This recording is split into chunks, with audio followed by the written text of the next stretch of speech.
Hey guys, welcome back to the channel. Today I am working on the van again. It has been a bit of a grotty week, so this is the first day I've had a chance to get out here and it is freezing. I have got so many layers on.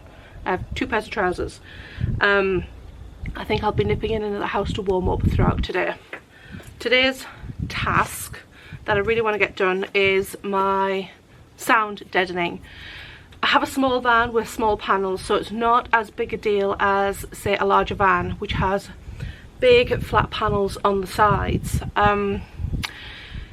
Sound deadening is to stop, it's not like soundproofing, it's not like trying to stop all sounds from coming from outside or from inside outside.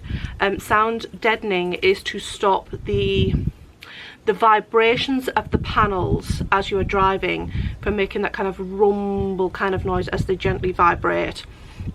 So to do this we put on a sound deadening material, which is this stuff, and this is not the same stuff as the foam insulation you can buy, which is silver coated. This stuff is a butyl, it's called, I think it was butyl matting or something like that. It's very thin. It's only a millimetre or 2 thick, and it is like a rubberized, like a bitumen basically. It's like a rubberized material, and it does, like I said, it doesn't stop sounds coming in or make it quiet in the sense of surrounding noise outside of the van, but it does stop that vibration and that drumming noise when you're driving even. Good grief. It is too early in the morning. So that's what I plan to do in a few minutes. I will be cutting these down. These are, I don't know, about 15 inches by about 10 inches, something like that. Because my panels are quite small, I will be cutting these down, and because they have these central ribs that are just tacked top and kind of a couple of ways in the middle onto these panels, there isn't actually that much drumming, but it's just to, if you're going to do a job, do it properly basically. But because I have small sections, I will be cutting these down, and you don't need to cover your entire panels with this stuff, because you're not, like I said, you're not soundproofing, you are sound deadening, you're stopping that vibration, so you only need to cover around about 20-25% of the square area of those panels. So I could probably cut these into quarters actually, for my panels, and whatever I have left over I'll do them on the top panels, the side panels, window panels, the whole lot, and anything I have left over I can put in my lower door panels behind all the machinery, just where there is large expanses. And then I also want to use some patches of this to cover some screw holes in my floor. I mean, I could put silicone in, but I think it'll just drop through. So what I'm going to do is put patches on, like you would patch like an inner tube, and there will be other insulation over the top. And then this summer John is planning to underseal the van, so hopefully that's enough to just kind of stop any major problems on the floor. I also plan on using this on my wheel arches. It's kind of like, there's a lot of noise comes through the wheel arches from the wheels. Not so much with this van because she has small wheel arches. It's just smaller and overall. And because the wheel arches are kind of shaped and slightly corrugated in places, you don't get that vibration as much, but you are going to get a lot of road noise in that one spot compared to other areas of the van. So I do plan, because I do have quite a lot of this, I have 20 sheets of this, is cover the wheel arches with this too, just as an extra layer of, you know, sound deadening, soundproofing, whatever you want to call it. And then there will be other insulation put on over the top of this. I will probably put some foam on, because I plan on boxing the wheel arches in as closely as possible to maximise the storage space in the van, and then any gaps I'll just pack with my wool insulation before the box gets enclosed. If you hear any ambient noises as well, John is working in the yard, he's just gone in the barn, so that's what the squeaky noise was. And to apply this, what I intend to do we got there. Intend to do is where I'm going to stick it on, I will be using some rubbing alcohol and a cloth just to take off any soapy residue that might be left over from the van being washed down. It's not the ideal day to do this. It is quite cold, but if I wait for a warm enough day to do this, I'll be waiting till June. It's just not going to happen, so I'm just going to have to hope for the best. And normally you would use a roller to roll this on to make sure it's fully adhered to the panels, but it's not 100% necessary, but it does help. So John has cobbled me together a roller from an old paint roller handle, and he has put a piece of broom handle onto it. I'm not even, why would we have a tiny narrow roller that's on such a long handle to begin with? I don't know. It's obviously lost its roller at the end at some point, but he's put a wooden piece on. Hopefully that will work for the task that I need it for. I'm sure it will. But otherwise, if you didn't have, you could just use the heel of your hand probably, or you know, the back of your fist. The bottom of your this part anyway would probably work, as long as you get it all over, but a roller will certainly help to get it down nice and tight. And I think the rubbing alcohol rubbed on beforehand and allowed to dry will make the biggest difference, more so than this, just to get rid of anything that would stop the glue from sticking. This stuff does come sticky back, so I don't need to spray any spray adhesive or anything like that. It is sticky on the black side. So I also have some old upholstery scissors of John's that I'm hoping will cut this. It should do, it's quite thin. Otherwise I will have to get a Stanley knife and a straight edge, but hopefully I don't need to go to that extreme for this job.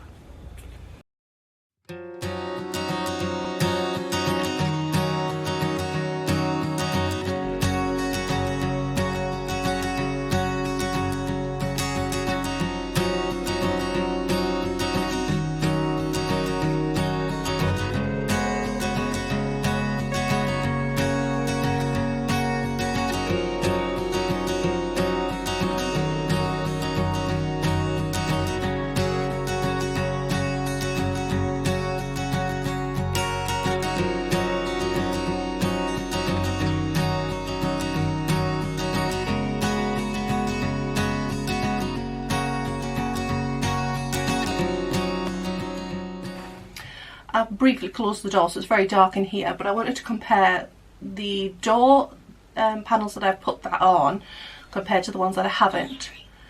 So if I tap on this one, which hasn't got any of the sound deadening on yet, and then that one, you can see the difference. This one is much duller, this one is much tinnier, so much duller on that side than that side.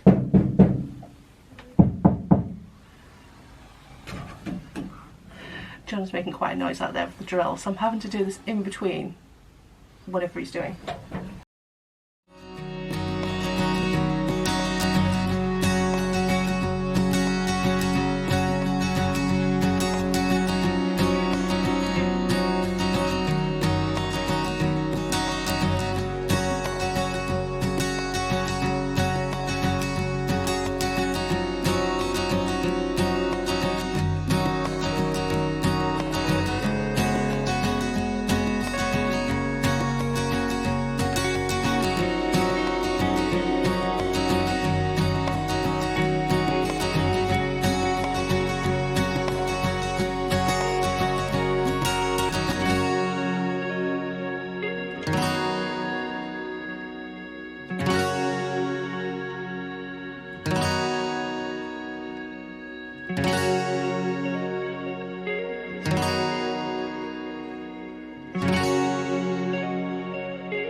So that's both wheel arches done, and that went on surprisingly well. It's very easy to mould this stuff.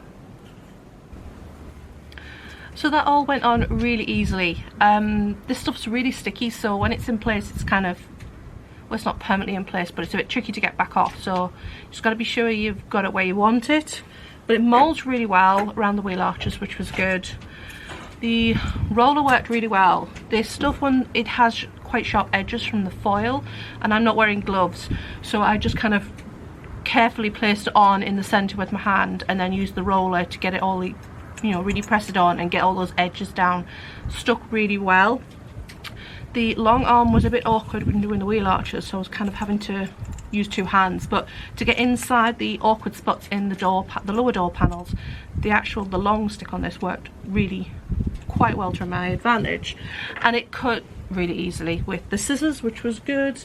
And I used around 12.5 sheets out of a 20 sheet box to do everything, including extra patches inside the bottom lower doors and doing the whole of the wheel arches. So I think that went quite, it used up a reasonable amount, but I think if you had a bigger van, one whole pack would probably about do. Obviously you're going to put bigger patches on the panels, but even so I still think it was probably just about enough. And I only end up using 3 tiny little triangles of offcuts for on the floor. There was only 3 tiny little holes that needed covering. All the other ones from the old screws, when we took the old floor out, they were kind of snapped off, they were corroded off, or they were ground off, so there was only 3 tiny holes to cover up, and I've just squashed that down really well in the hopes that when I put the plywood on it won't make it uneven. It shouldn't, because this stuff's really quite thin and squashable with it being like soft bitumen. And I don't think there's anything else to say other than it's done, and now I'm ready to move on to the next stage, which will be insulating and carpeting the walls. I have many types of insulation to go in, and I do have some beige carpeting to put on in certain places on like the pillars and such like, and the edges where the metal would still be onshore from putting paneling and stuff on.